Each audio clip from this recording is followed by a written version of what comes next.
Senator Paul, it's a pleasure. Welcome back to Freedom Watch.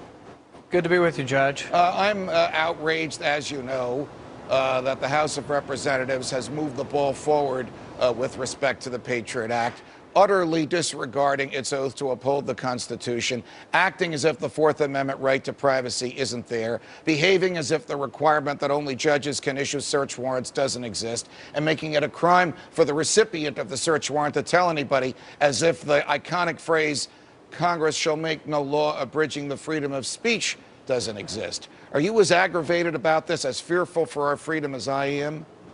Well, I guess what perplexes me is that conservatives are very good at defending the Second Amendment, but I tell people all the time when I go to gun shows and gun rallies, I say, look, you can't defend the Second Amendment if you don't defend the Fourth Amendment and if you don't defend the First Amendment. So the Fourth Amendment is important. All the amendments are important, and we shouldn't give short service to the Fourth Amendment and just say, well, it's not that big a deal if judges don't sign warrants. It was a big deal, and John Adams actually said it was one of the biggest things that got us started and headed towards trying to break away from the British Crown, was that they were doing these writs of assistance where they would go into houses with only soldiers' orders, search for anything to make sure you were paying your stamp tax. And the colonists hated this, and this is one of the reasons we went to war with England. You know, it's very interesting, Senator Paul.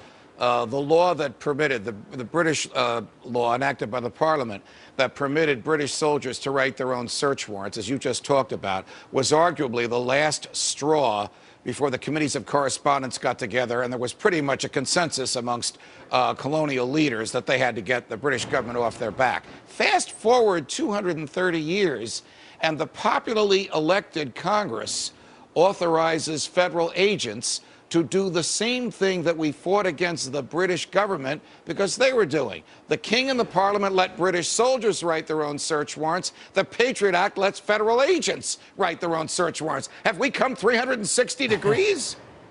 Well, I think Americans would be more outraged if they knew how frequent this was and that it was being used against U.S. citizens. A lot of Americans think, oh, it's just people who are spies for other governments. The national security letters that are being signed by FBI agents, not judges, were used 200,000 times in the last 10 years. Now, there's another part to this, too. There's something called suspicious account reports that are coming out of your banks. Your bank is also looking into your records without a warrant, too. 2 million times the banks looked into your records over the past 10 years. 2 million times without asking any court or any judge for permission. They just looked in your bank account and then reported it to the government. And you know, the Constitution is pretty clear. It not only says that only judges can issue search warrants, it says they can only do so based upon probable cause of crime presented to them under oath. And then it says the search warrant must specify the person, the place, or the thing that the government wants to search and seize. The Patriot Act lets federal agents go to a telephone company saying, we want to listen on these lines, without specifying to whom they want to listen. This is so blatantly against the oath that they took to uphold. Same oath that you took, same oath that I took when I was a judge. It's hard for me to imagine how anybody can enforce this law in good conscience. Yeah, and I think the other thing is that some people worry, they say, well, how would we ever catch terrorists? Could we get warrants? Before the Patriot Act, tens of thousands of warrants, maybe hundreds of thousands, were given by the FISA court, and very rarely did the judges ever turn them down. What happened is when 9/11 happened, they said, oh, we have to act, we have to do something, and they still say it here in Washington. They say, oh, we could have gotten the 20th hijacker if we'd had the Patriot Act, but they won't tell you the truth. The truth is they never ask any judge for a warrant to search Moussawi's computer. They didn't do their job, and so they blamed it on not having enough laws, but in passing new laws, we had to give up the Fourth Amendment. Switching gears, this morning the president introduced his budget.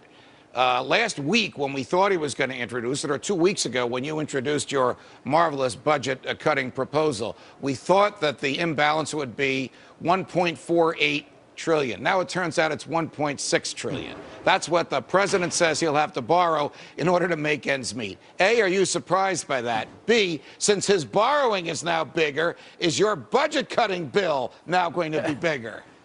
Yes and yes. I'm not surprised. I think the thing is with the president is that we had this election, and you say, well, he's got to be hearing this. His rhetoric sounds like he's more in the center. The president's budget will double the debt over 10 years. The president's budget will spend, get this, $46 trillion. $46 trillion over 10 years. The president's budget, after we thought they understood that raising taxes in a recession was a bad idea, the president's budget will increase taxes by $1.5 trillion.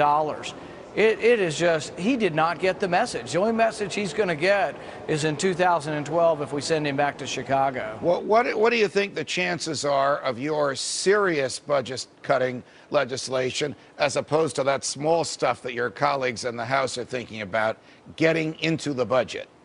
Well, what I keep trying to tell people is the reason you have to do more is because all of this debt that's going to be added. You know, I think President Obama's budget will add $13 trillion over 10 years, or about $4 trillion over 5 years. The Republican budget, even if they boost it up to about $100 billion this year, will still add nearly $3 trillion over 5 years. The problem is that things are out of control, and unless you accept that you can have federal government doing less things, like unless you accept the philosophic principle that education should be handled by the states and localities, right, they don't know where to cut. Right. Or unless you accept the principle that military spending will have to be cut, they don't have enough money to cut. They can cut all of the non-military discretionary spending and not balance the budget. Wow. Senator Paul, it's a pleasure. Thanks for joining us. Thank you, Judge.